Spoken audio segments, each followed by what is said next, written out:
नमस्कार, स्वागत है आपका सुनो विद ज्योति विनय कपूर में। तो आज एक और खास मेहमान मेरे साथ हैं। जैसा कि आप सभी जानते हैं कि देश में चुनावी माहौल अपने चरम पर है, चुनावी बिसात बीत चुकी है, लोकसभा चुनावों की तारीखों का भी ऐलान हो चुका है और अधिकतर राजनीतिक पार्टियों ने अपने अपने कैंडिडेट्स के नाम का भी ऐलान कर दिया है। कैंडिडेट्स भी अपने लोकसभा क्षेत्रों में पहुंच चुके हैं, दावे वादे सब किए जा रहे हैं, यहाँ तक कि कुछ कैंडिडेट अपनी जीत का भरोसा भी जता रहे हैं। लेकिन इस बीच वोटर के मन में कुछ ख्याल है, वोटर के मन में कुछ सवाल हैं। तो ये सवाल क्या है? पहुंची हूं आज आपके ही एक नेता के पास, जो कि दिल्ली की, जैसे कि आप भी ये बात जानते हैं, दिल्ली में 7 लोकसभा सीटें हैं। 7 लोकसभा सीटों पर राजनीतिक दलों ने अपने कैंडिडेट्स का ऐलान भी कर दिया है। हालांकि अभी 3 सीटें कांग्रेस की तरफ से बाकी हैं, जिन पर कैंडिडेट्स का ऐलान नहीं हुआ है। लेकिन आज मैं पहुंची हूं लोकसभा की पूर्वी दिल्ली सीट पर, जहां पर बीजेपी के कैंडिडेट हैं हर्ष मल्होत्रा जी। हर्ष जी, बहुत बहुत स्वागत है। टिकट आपको मिल गया है, बीजेपी आला कमान ने आप पर भरोसा जताया। हालांकि पहली लिस्ट में आपका नाम नहीं था, दूसरी लिस्ट में आपका नाम। क्या मैं ये समझूं, बीजेपी समझ रही थी कि विरोधी किस तरह का कैंडिडेट उतारेंगे, उसको समझते हुए आप जैसे कर्मठ और मेहनती लीडर पर भरोसा जताया? क्या कहेंगे? ये प्रश्न मेरे से पूछने से तो कोई लाभ है नहीं, ये तो हाईकमान ही जानता है कि उन्होंने ऐसा क्यों किया। बहुत से चुनावी समीकरण होते हैं जिसके कारण से प्रत्याशी कौन सा उतारना है, कब उतारना है, हर बात के लिए एक समय निश्चित है। तो जैसा हाईकमान ने किया, अच्छा किया। अगर मैं दूसरी लोकसभा सीटों की बात करूं तो बीजेपी कैंडिडेट्स ये मानते हैं उनके सामने कोई चुनौती नहीं है, लेकिन मैं ये मानती हूं पूर्वी दिल्ली सीट आपके सामने एक चुनौती है। इस चुनौती को आप क्या कैसे लेंगे? ऐसा क्यों मानती हैं आप? क्योंकि लोग ये मानते हैं कि वो 24/7 के नेता हैं, लोगों से जुड़े हुए हैं। और एक खास बात जो यहाँ पर देखने को मिली हर्ष जी, जनरल सीट होते हुए भी ऐसी कैटेगरी कैंडिडेट को उतारना, कहीं ना कहीं फायदा आप और कांग्रेस के गठबंधन को मिलता हुआ यहाँ दिखेगा। देखिए, ये गठबंधन झूठों का झूठा गठबंधन है। आम आदमी पार्टी के कैंडिडेट विधायक है, पार्षद रहे हैं, और इतने बड़े बड़े वादे केजरीवाल साहब ने दिल्ली के और दिल्ली की जनता के लिए किए। तो क्या आम आदमी पार्टी के कैंडिडेट साहब ने अपनी जनता को पीने का साफ पानी दे दिया? क्या उनके क्षेत्र की सड़कों की हालत जो जर्जर है उसको ठीक नहीं करा पाए? 500 विद्यालय खोलने की बात केजरीवाल साहब ने की थी, क्या 5 विद्यालय भी एवरेजली एक विधानसभा में होने चाहिए कोंडली में खुले? 20 अस्पताल, 20 कॉलेज खोलने की बात थी, क्या एक छोटी अच्छी डिस्पेंसरी भी वो खोल पाए?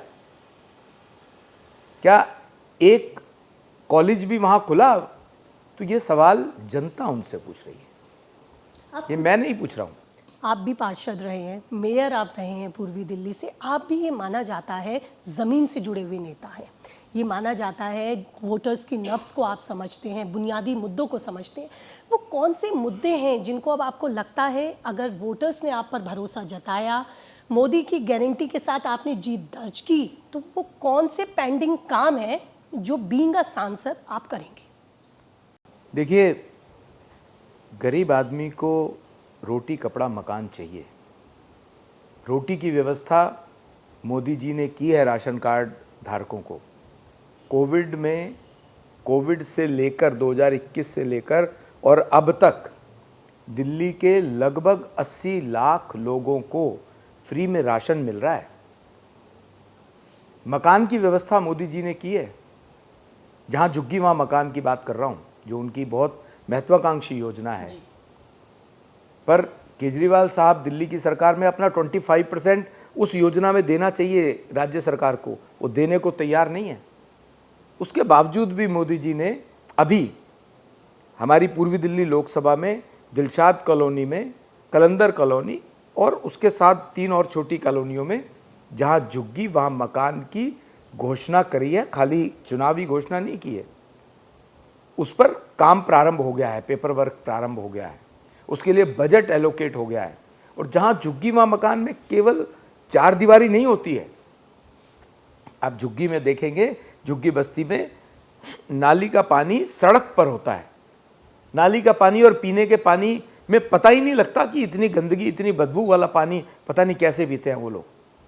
साफ सफाई कुछ नहीं होती है, कोई छोटा मोटा पार्क भी नहीं होता है बैठने के लिए।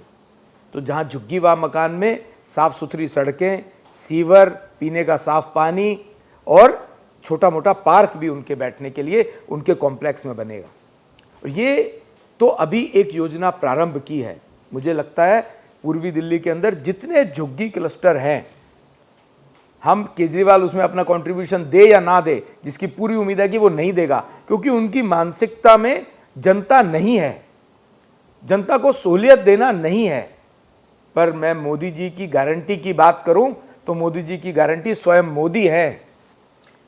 हर्ष जी, हमने ये देखा, चाहे वो जल बोर्ड का मामला हो या फिर शराब घोटाला, आप काफ़ी मुखर रहे आम आदमी पार्टी के खिलाफ। क्या इस मुखरता का, क्या लोगों को जागरूक करने का, लोगों तक इन घोटालों की बात पहुंचाने का फ़ायदा आपको मिलेगा? हमारे लिए ये मुद्दे फ़ायदे नुकसान के नहीं हैं। हमारे लिए ये मुद्दे उस व्यक्ति के भ्रष्टाचार को उजागर करने का है जो अपने बच्चों तक की कसम खा लेता है। शर्म आनी चाहिए उन्हें कि मैं कोई कोलिशन नहीं करूंगा। अभी तक कोलिशन है, और वो भी झूठा इसलिए कह रहा हूं कि पंजाब में क्यों नहीं कर रहा, क्योंकि पंजाब में वो बड़ा पार्टनर है ना, तो वो अपना शेयर देना नहीं चाहता वो किसी को। केजरीवाल साहब के मन में शेयर देना नहीं है, सब कुछ मैं हड़प लूं, चाहे 10,000 करोड़ रुपए शराब घोटाले के हों, चाहे जल बोर्ड घोटाले के हों। ईडी के सम्मन पे सम्मन आ रहे हैं, क्यों नहीं जाते ईडी के सामने? क्या दिक्कत क्या है, क्या छुपा रहे हैं? उनको फेस करना चाहिए ईडी को। हर्ष जी, हमने देखा जिस तरह की टसल या मनमुटाव या खींचतान राज्य सरकार और केंद्र सरकार के बीच रही, हमेशा इसका नुकसान दिल्ली वालों ने उठाया।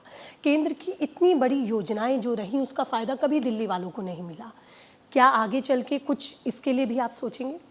इसका कल्प्रिट कौन है? केजरीवाल साहब हैं। पूरे देश में 50 लाख से ज़्यादा लोग, परिवारों को आयुष्मान भारत योजना का लाभ मिला है। 5 लाख रुपए प्रति वर्ष प्रति परिवार। अगर स्वास्थ्य बीमा है, किसी को कोई प्राइवेट हॉस्पिटल में जाकर भी वो 5 लाख रुपए का इलाज करा सकता है, तो मोदी जी की सरकार देती है। उसमें 20% का शेयर राज्य सरकार का है, उसको वो मानना पड़ता है कि हाँ ये मेरा शेयर है। केजरीवाल मना करते हैं, नहीं देते हैं। दिल्ली में लाखों लोगों की जान चली गई कोविड के अंदर। अगर आयुष्मान भारत योजना दिल्ली में होती तो शायद उसमें से आधे लोग बच जाते, ज़्यादा भी बच सकते थे। तो ये ऐसी योजनाएं हैं। इसके अलावा और बहुत सी योजनाएं हैं जो केजरीवाल जी अपनी जिद के कारण, हठधर्मी के कारण, पॉलिटिकल वेंडेटा के कारण ये नहीं करना चाहते। मेरा उनसे हाथ जोड़ के निवेदन है कि उनको इसमें राजनीति नहीं करनी चाहिए। जनता के लिए वो मुख्यमंत्री हैं, उन्हें बड़े भाई का, उन अपने आप को भाई कहलवाने का हक तभी है। मैं भाई या मैं बेटा हूं, ये उनके लिए जुमला है। वो कहलवाने का हक तभी है जब वो जनता की इन योजनाओं को, मोदी सरकार की योजनाओं को हर्ष से स्वीकार करें और जनता को फायदा होने दें। अब हम देख रहे हैं तरह तरह के वादे चल रहे हैं लोगों के लिए, लोगों के बीच। आम आदमी पार्टी ये नारा भी लेके जा रही है, दिल्ली चाहती है, दिल्ली का प्यारा, कुलदीप भाई हमारा।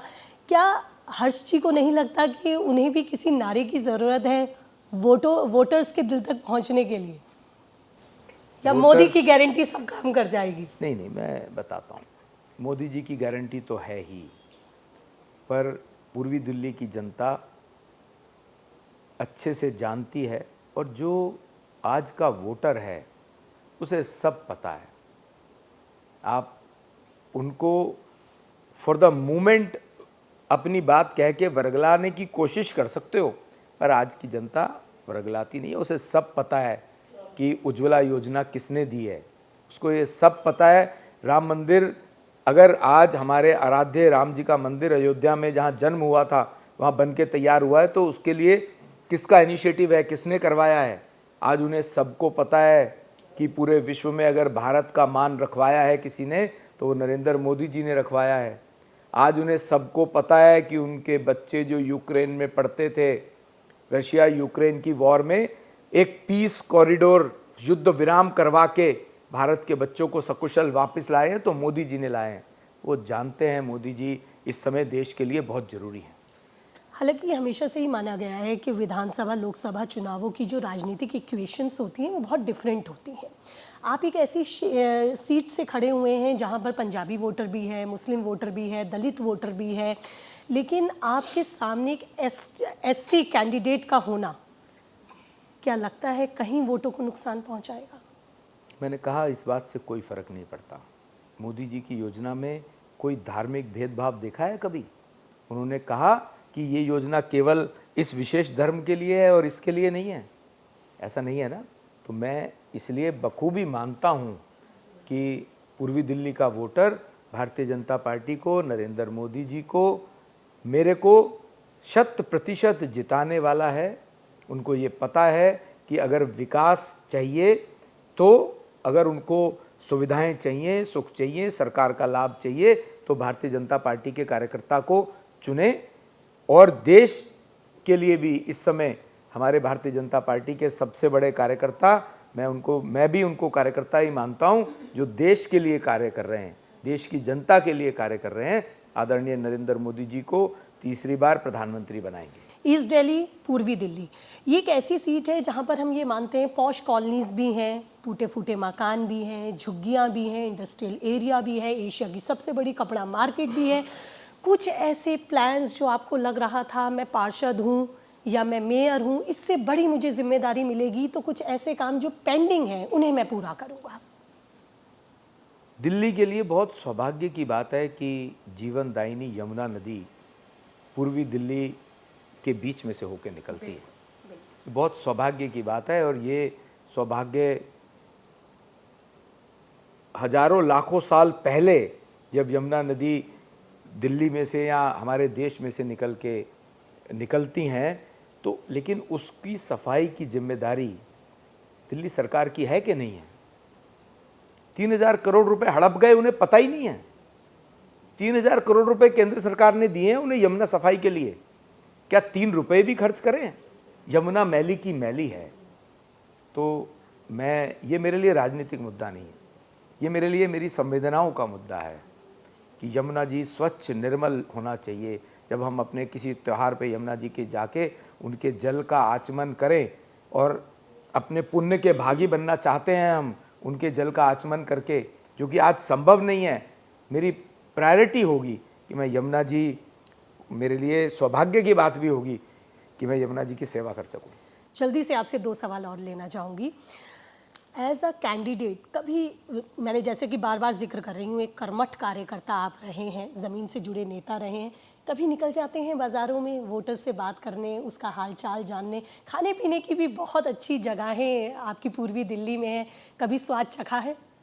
क्यों नहीं, साधारण सा व्यक्ति हूँ, हमें बेडमी पूड़ी सभी को अच्छी लगती है। सुबह 9 बजे जाके पूर्वी दिल्ली में हमारे मित्र हैं हीरा हलवाई, वहाँ जाते हैं हम, वहाँ जाकर के बेडमी पूड़ी मिलती है। ऐसे और भी जो गोलगप्पे भी खाने होते हैं तो राम सिंह की दुकान पे जाकर के गोलगप्पे भी खाते हैं। रूटीन क्या रहता है दिन भर? सवेरे आप उठ जाते हैं तो फिर किस तरह से अपना पूरा दिनचर्या, क्योंकि इन दिनों तो काफ़ी व्यस्तता है और वैसे भी कार्यकर्ता के चुनाव का रूटीन तो पार्टी शेड्यूल बना रही है, हम जा रहे हैं लगातार जनता के बीच में जा रहे हैं, हमारे संगठन की बैठकें भी है। पर रूटीन में मेरे पास भारतीय जनता पार्टी दिल्ली प्रदेश महामंत्री की जिम्मेदारी है, तो सुबह 2-3 घंटे जहाँ मैं रहता हूँ वहाँ पर अड़ोसी पड़ोसी या कोई साधारण नागरिक भी आता है उनकी किसी सेवा के लिए, काम के लिए, तो उनकी मदद करने का प्रयास करता हूँ। उसके बाद हमारा स्टेट ऑफिस है, वहाँ पर काम काफ़ी रहता, तो वहाँ पर जाके काम किया, फिर जनता के बीच में कोई सुख दुख है तो वहाँ चले गए, और कभी कभी परिवार के साथ पिक्चर देखने भी चले गए। बहुत सुंदर। अपने पूर्वी दिल्ली वोटर्स के लिए कोई मैसेज देना चाहेंगे हर्ष जी? क्या कहना चाहेंगे उन्हें? हाँ, पूर्वी दिल्ली और पूरी दिल्ली की जनता की मैं बात करूं तो मैं उनसे एक निवेदन करना चाहता हूं। अगर आज देश जिस ऊंचाई पर पहुंचा है आदरणीय नरेंद्र मोदी जी के नेतृत्व में, हम चाहते हैं हमारे युवाओं का भविष्य सुरक्षित हो। हम चाहते हैं हमारे रेहड़ी पटरी वालों को भी हम संभाल के रख सकें, उनको 5-5%, 10-10% का ब्याज पर पैसा ना लेना पड़े और देश की सीमाएं सुरक्षित रहें, हमारी जो मातृशक्ति है वो भी तरक्की करे और देश को विकसित भारत बनाने में वो भागीदार हों, जैसा कि मोदी जी का विज़न है।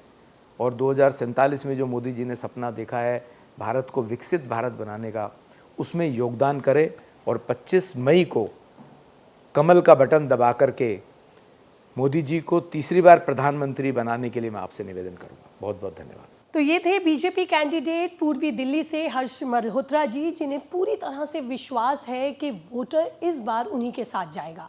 लेकिन ये भरोसा, ये विश्वास कितना वोटों में तब्दील हो पाता है, ये तो हमें पता चलेगा 4 जून को। और अगर आप इसी तरह की बातचीत आगे भी सुनना चाहते हैं तो चैनल को सब्सक्राइब कीजिए, इस बातचीत को लाइक कीजिए और आगे शेयर कीजिए। फिलहाल दीजिए इजाज़त। नमस्कार।